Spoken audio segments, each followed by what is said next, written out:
Presumido, tenho 21 anos e sou brasileiro. Atualmente estudo ciência da computação e trabalho no projeto B-Box 2.0 como desenvolvedor.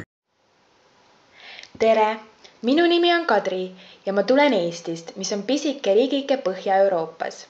Ülikoolis õppisin ma majandusmatemaatikat ja statistikat ning B-Box tiimis töötasin ma business analüütikuna.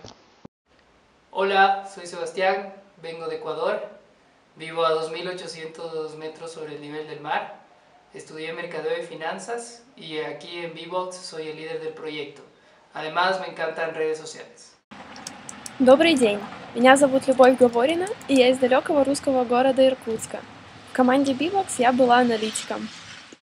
नमस्ते, मेरा नाम किरण सिंह है। मैं भारत से हूँ, जो देश विविधता में एकता के लिए प्रसिद्ध है।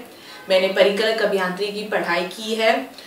B-Box दल में मेरी भूमिका एक सॉफ्टवेयर विकासक की है। मेरा काम है B-Box दल की योजनाओं को एकत्रित करके अनुबंध करना। शुक्रिया।